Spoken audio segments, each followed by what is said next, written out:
In a small, forgotten corner of the United States, nestled between a dense forest and a river that had long since lost its shimmer, lay a town so gray that even the most vibrant flowers refused to bloom. The skies here were perpetually overcast, casting a dull, ashen light that seemed to drain the color from everything it touched. The buildings were old and weary, their facades cracked and peeling, as if tired of holding themselves together. The streets were often empty, save for the occasional shuffling figure, shoulders hunched against the invisible weight of despair that hung in the air. This was a town where hope had withered and died long ago. The economy had crumbled, leaving factories abandoned and homes in disrepair. The few residents who remained had given up on dreams, resigning themselves to lives of monotony and quiet desperation. The town's name, once proudly displayed on a weathered sign at the entrance, had faded to near illegibility, as if even it had lost the will to be remembered. At the center of this dreary town stood a shop, its windows dark and its door creaking on rusty hinges. The sign above the door, in bold yet somber letters, read, "The Hope Store." But this was no ordinary shop. Behind its weather-beaten walls, Henry and Martha Thompson ran a business unlike any other, a place where the hopeless could come to end their suffering. Henry Thompson was a tall, gaunt man, with a face as expressionless as the overcast sky. His hair, once a rich brown, had turned a lifeless gray, matching the tone of his daily existence. His eyes, dull and unseeing, were the kind that had long since stopped looking for beauty in the world. Martha, his wife, was a petite woman with a stern expression permanently etched onto her face. Her once bright eyes were now dimmed by years of routine, and her mouth was set in a thin, unwavering line. Together they ran the Hope Store, a business that had been in the Thompson family for generations. The shop was meticulously organized, each item carefully placed on its respective shelf. Bottles of various poisons, neatly labeled, lined the walls. A collection of ropes, each tested for strength and durability, hung from pegs like somber garlands. There were sharp, polished blades for those who preferred a more decisive end, and quiet, unobtrusive pills for those who sought a peaceful departure. The back room, hidden behind a thick velvet curtain, housed more elaborate contraptions, each designed to cater to the unique needs of their clientele. Despite the macabre nature of their trade, the Thompsons were content. They saw their work as a necessary service to the community, providing an escape for those who had lost all hope. They never questioned the morality of their business, for in their eyes, they were merely offering a solution to an unsolvable problem. To them, the Hope Store was a place of mercy, a sanctuary for the desperate. The townspeople, though weary and withdrawn, respected the Thompsons.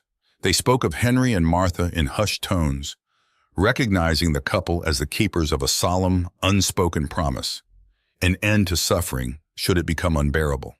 And so the Thompsons carried on their work, day in and day out, in their dimly lit shop, with the same calm efficiency that had been passed down through the generations. But as the years went by, the town's gloom only deepened. The sky seemed to grow darker, the air heavier, as if the very fabric of the place was absorbing the sorrow of its inhabitants. Yet even in this perpetual twilight, the Thompsons remained unfazed, their lives as gray and predictable as the world around them. In this town where hope was a rare and fleeting thing, Henry and Martha Thompson had found their purpose. They were content to exist in the shadows, providing a final service to those who had lost their way. For in a place where even the sun struggled to shine, the Hope Store stood as a beacon, a grim reminder that in this world, not all stories have happy endings. Inside the Hope Store, life moved at a slow, predictable pace. The shelves remained stocked with their usual somber offerings, and Henry and Martha Thompson carried out their duties with the same unwavering dedication that had defined their family for generations. However, beneath the surface of this dreary existence, a new chapter was about to unfold, one that would bring unexpected light into the Thompson household. Henry and Martha had two children, Emily and Charlie. Emily, their teenage daughter, mirrored her parents in more ways than one. At 16, she walked through life with a heavy heart, her eyes reflecting the same weariness that seemed to seep from every corner of the town. Emily often wandered the streets in a gray hoodie, her thoughts clouded with the same despair that filled the Hope Store. She rarely smiled, and her conversations were filled with silent acceptance of the bleak reality around her. In stark contrast stood Charlie, their young son of 6. From the moment he was born, Charlie was a beacon of brightness in the otherwise dim household. His laughter was infectious, and his wide, curious eyes sparkled with an unquenchable zest for life. While Emily trudged through her days, Charlie danced through them, finding joy in the simplest things. A ray of sunshine breaking through the clouds, the chirping of birds, or the vibrant colors of a rainbow after a rainstorm. Charlie's arrival had been unexpected. Martha had always hoped for a quiet, unremarkable child, one who would fit seamlessly into their family's solemn routine. But Charlie was different. From his first giggle to his boundless energy, he was a stark contrast to the rest of the Thompsons. His cheerful nature was seen as a defect, an anomaly in a family that prided itself on providing a final service to the hopeless. Henry and Martha tried their best to suppress Charlie's exuberance. They encouraged Emily to spend more time with him, hoping that her somber demeanor would balance his brightness. However, no matter how much they tried, Charlie's positivity could not be dimmed. He would often sneak into the Hope store after hours, arranging the items with care and humming cheerful tunes, much to his parents' dismay. One rainy afternoon, as the town remained cloaked in its usual gloom, Charlie decided to take matters into his own hands. He noticed that even in their bleak environment, a few residents still held on to faint glimmers of hope.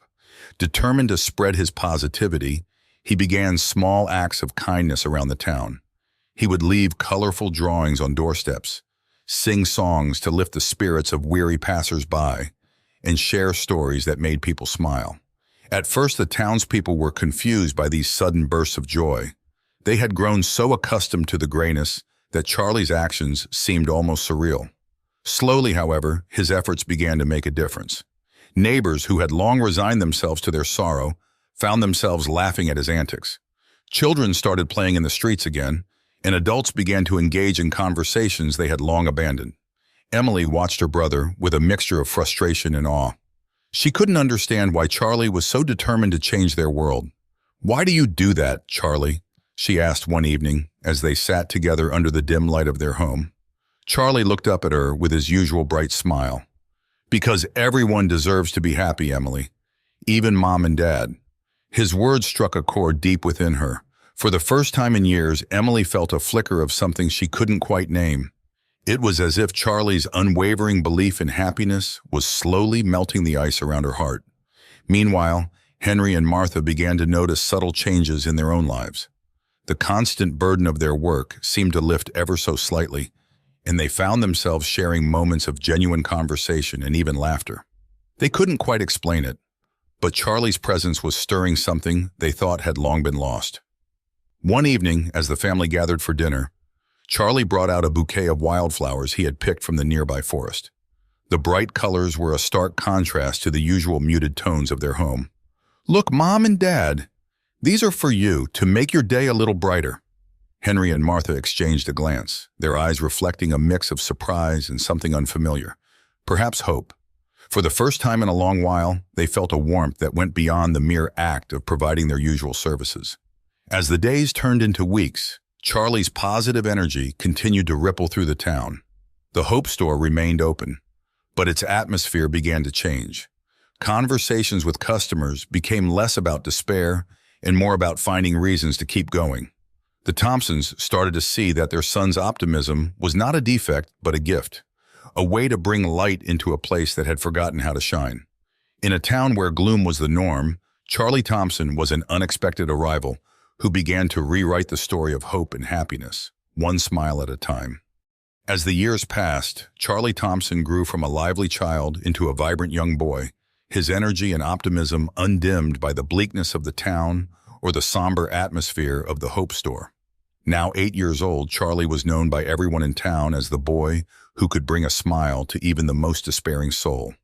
His bright demeanor had an almost magical effect on those around him, and it wasn't long before his influence began to reach even the most unexpected places. The Hope store, once a haven for the hopeless, began to see a shift in its usual clientele.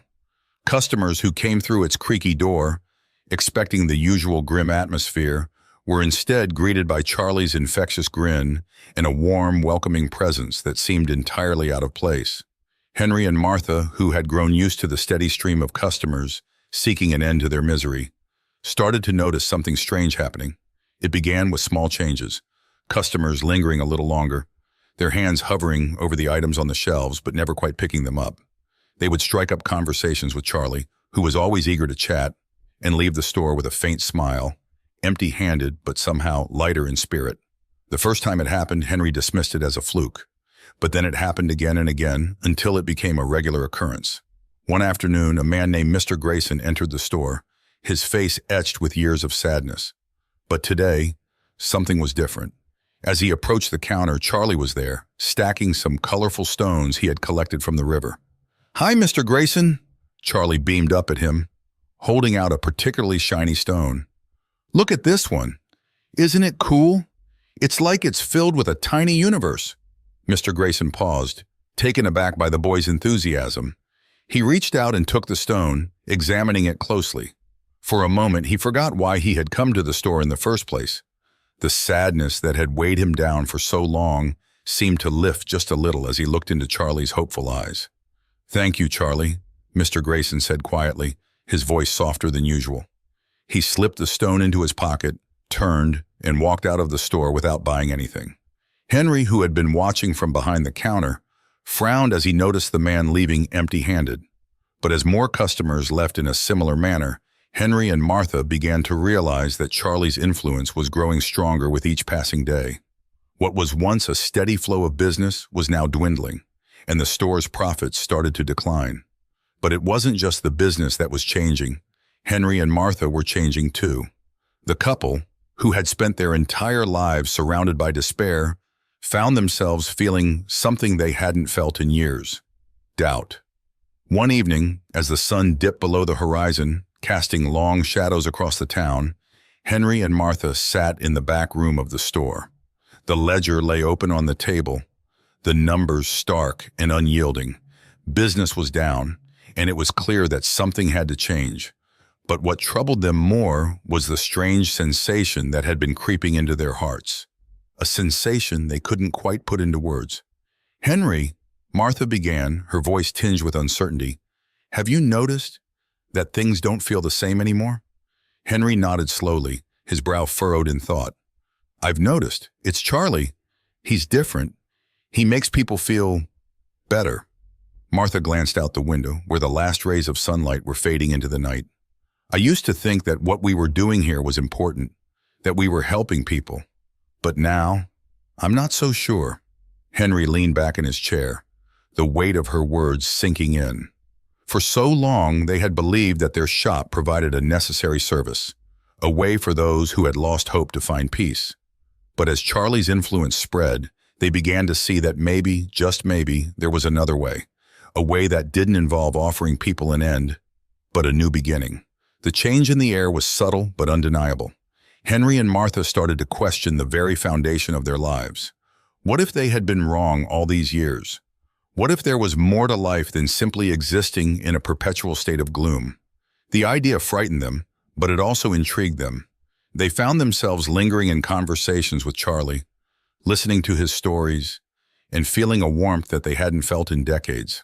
One day, as they closed the store for the night, Martha turned to Henry with a determined look in her eyes. "Maybe it's time we did something different," she said, her voice steady. "Maybe it's time we found a new purpose." Henry looked at her, and for the first time in years he smiled. A small, hesitant smile, but a smile nonetheless. "Maybe you're right, Martha. Maybe it's time we brought a little hope back into this town." And so, with the winds of change sweeping through their lives, the Thompsons began to consider a future they had never imagined. A future where the Hope Store could be more than just a place for endings, but a place for new beginnings. The once steady rhythm of life in the town was now punctuated by moments of unexpected brightness. Thanks to Charlie's unwavering positivity, the changes that had started as small ripples were now turning into waves, and the entire town began to feel the shift. Yet for all the joy that Charlie brought, an undercurrent of tension ran through the Thompson household, especially as their business continued to decline. But the true test of this new reality arrived one overcast afternoon when Mr. Johnson, the town's most despondent resident, walked into the Hope store. Mr. Johnson was a man who had become a symbol of despair in the town. He was a tall, gaunt figure with hollow cheeks and deep-set, haunted eyes. His clothes hung loosely on his frame, and his steps were slow, as if the very act of moving was a burden. For years he had wandered the streets with his head bowed, barely acknowledging anyone who passed by. His life had been marked by loss. First his wife, then his job, and finally his will to live. It was no secret that he had been on the brink of ending his life for some time, and now it seemed that time had come. As Mr. Johnson entered the store, the door creaked loudly, announcing his presence. Henry and Martha exchanged worried glances as they watched him approach the counter. His expression was grim, and there was a finality in his demeanor that made it clear he wasn't here to browse. "Good afternoon, Mr. Johnson," Henry greeted him, though there was a noticeable tremor in his voice. "How can we help you today?" Mr. Johnson didn't respond immediately. Instead, he stared at the rows of items on the shelves, each one a potential escape from the crushing weight of his existence. His eyes lingered on a bottle of poison, then on a length of rope. Finally he spoke, his voice barely more than a whisper. "I need something to end this. I can't go on any longer." Just as Henry was about to move to the shelf to retrieve the requested item, Charlie appeared from the back room, his presence as unexpected as always. "Hi, Mr. Johnson," he called out, his voice bright and cheerful, as if greeting an old friend. Mr. Johnson turned slowly, his eyes meeting Charlie's. For a moment he seemed disoriented, as if he couldn't quite comprehend the sight of this happy child in such a somber place. Charlie, oblivious to the tension in the air, walked right up to Mr. Johnson and tugged gently on his sleeve. "Want to see something cool?" he asked with a grin. Without waiting for a response, Charlie pulled out a small, hand-painted wooden bird from his pocket. It was a simple toy, crafted from a piece of driftwood Charlie had found by the river. He had painted it with bright colors, red, blue, and yellow, turning it into a vibrant, cheerful object that seemed out of place in the Hope store. "This is my lucky bird," Charlie said proudly, holding it up for Mr. Johnson to see. "Whenever I feel sad, I look at it, and it makes me feel better. You can have it if you want." Mr. Johnson stared at the bird, his expression unreadable. Slowly he reached out and took it from Charlie's hand. For a long moment he just held it, turning it over in his hands, studying the bright colors and the little details Charlie had painted with such care. Something shifted in Mr. Johnson's eyes, a glimmer of light that hadn't been there in years. It was as if Charlie's simple gesture had cracked open the shell of despair that had encased him for so long. "Thank you, Charlie," Mr. Johnson said, his voice thick with emotion. He slipped the bird into his pocket. Then, to Henry and Martha's astonishment, he turned and walked out of the store, leaving behind the items he had intended to purchase. As the door closed behind him, Henry and Martha stood in stunned silence. They had never seen anything like this before. Their store had always been a place of finality, a place where decisions were made and followed through. But today, something had changed. Word of Mr. Johnson's visit spread through the town like wildfire. People were amazed, shocked even, that the man who had been so close to the edge had walked away from the Hope store with a smile on his face. It wasn't long before the story became the talk of the town, with people wondering if perhaps there was something more to life than they had previously believed. Inside the Thompson household, however, the mood was far from celebratory. That evening, as the family sat around the dinner table, a heavy silence hung in the air. "What happened today? With Mr. Johnson? It's not good for business," Henry finally said, his voice filled with a mix of confusion and concern. "But it was good for him," Charlie replied, his tone innocent and sincere. "He seemed happy when he left." "That's the problem," Martha added, her brows furrowed in worry. "Our business, it's changing, and I don't know if we can survive this way." Emily, who had been quiet throughout the meal, suddenly spoke up. "Maybe that's not such a bad thing," she said softly, her eyes fixed on her plate. Maybe we're supposed to change." Henry and Martha exchanged a glance, their expressions conflicted. They had built their lives around the Hope store, believing it was their duty to provide an escape for those who needed it. But now that very belief was being challenged by their own son, by the joy and hope he brought into the world. Emily, too, was struggling with her own feelings. She had grown up in the shadow of the store, accepting its purpose without question. But Charlie's influence had begun to stir something deep within her, a desire for something more, something brighter. Yet she couldn't shake the guilt she felt for betraying the legacy her parents had built. As the family sat in silence, each lost in their own thoughts, it became clear that they were at a crossroads. The store, their livelihood, was being threatened by the very thing they had never anticipated: hope. The air in the town had changed, and with it, so had the Thompson family. Now they faced a dilemma that would force them to choose between the past they had always known and a future that was uncertain but filled with the possibility of something better. The days following Mr. Johnson's visit to the Hope store were filled with a quiet tension that seemed to permeate the air. The Thompsons found themselves at a crossroads, the future of their business and their lives hanging in the balance. The town, too, was beginning to change. The story of Mr. Johnson's transformation had sparked something in the hearts of the residents, something they hadn't felt in a long time: hope.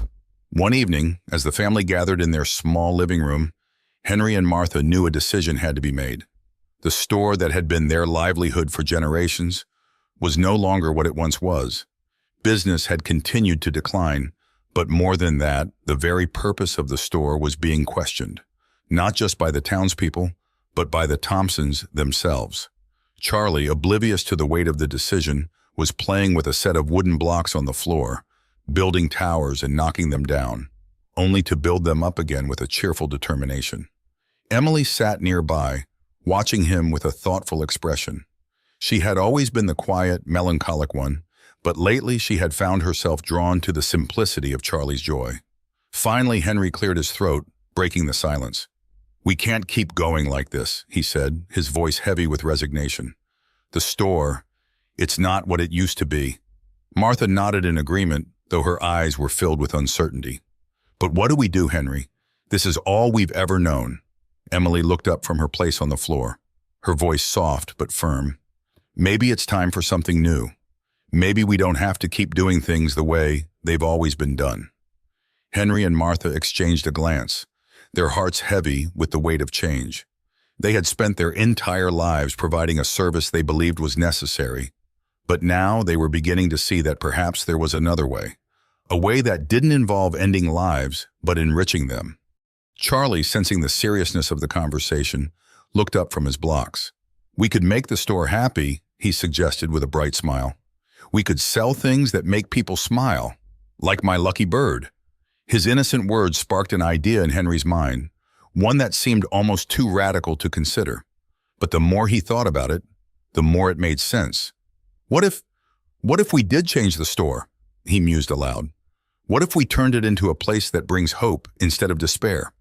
Martha's eyes widened at the suggestion, but as she thought about it, a small smile began to form on her lips. "We could call it the Life Store," she said, the name rolling off her tongue with surprising ease. And just like that, the decision was made. The next morning, the Thompsons gathered in the store, ready to embark on their new venture. They took down the old sign that had hung above the door for so many years, its letters faded and worn, and replaced it with a new one, freshly painted and full of life: the Life Store. The transformation was not just in the name. Inside, the shelves were cleared of the old items that had once lined them, replaced with things that brought joy and comfort: brightly colored scarves, handmade crafts, books filled with uplifting stories, and small tokens of happiness like Charlie's wooden bird. The Thompsons worked together, each adding their own touch to the new store. Emily, who had always been artistic, painted the walls with cheerful murals, while Martha crafted homemade candles that filled the air with soothing scents. Henry, for the first time in years, felt a sense of purpose that went beyond mere survival. As word of the new store spread, the townspeople began to visit, curious to see what the Thompsons had created. At first they were hesitant, unsure of what to expect. But as they stepped inside, they were greeted by the warm, inviting atmosphere and the genuine smiles of the Thompsons. It didn't take long for the Life Store to become a beloved fixture in the town. The change in the store mirrored a change in the town itself. Slowly, the gloom that had hung over the streets began to lift. People found themselves smiling more often, engaging in conversations, and reconnecting with neighbors. The once empty streets now bustled with life as children played and laughter echoed through the air. Emily, who had spent so many years in the shadow of despair, found herself blossoming in this new environment. She discovered a love for painting and spent her days creating vibrant pieces that adorned the walls of the store. Her once melancholic demeanor softened, and she began to find joy in the small things: a sunny day, a kind word, a shared laugh. Henry and Martha, too, were changed. The burden of their old business had been lifted, and in its place they found a renewed sense of love and purpose. They no longer saw themselves as keepers of a dark legacy, but as stewards of hope and happiness. The transformation of the town did not go unnoticed. Visitors from neighboring towns began to hear about the Life Store and the miraculous changes it had brought. They came seeking not an end, but a new beginning, and they left with a sense of hope that they carried back to their own lives. The story of the Thompsons and their store became a legend of sorts, a tale of how a single spark of hope, embodied in the form of a young boy's unrelenting positivity, could ignite a flame that brightened the lives of an entire community. The final scene of this story takes place on a day unlike any other the town had seen in years. The sun broke through the clouds, casting a warm, golden light over the town. Outside the Life Store, Charlie stood with his parents and sister, watching as people entered and left the shop, their faces lit with smiles. As the last customer of the day departed, Charlie looked up at the sky, a wide grin on his face. "Look, the sun's out!" he exclaimed, his voice filled with the pure joy that had always defined him. Henry and Martha exchanged a look, their hearts full of pride and love for the boy who had changed everything. Emily, standing beside them, felt a sense of peace she had never known before. As the sun set, casting long shadows that were no longer foreboding, but filled with promise, the town, once known for its despair, had become a place where people came not to lose hope, but to find it. And at the center of it all stood the Life Store, a beacon of light in a town that had rediscovered its heart. And so, with the sun shining brightly and the future looking hopeful, Charlie Thompson stood outside the newly renamed store, his smile as radiant as the day itself, knowing that sometimes all it takes is a little bit of hope to change the world.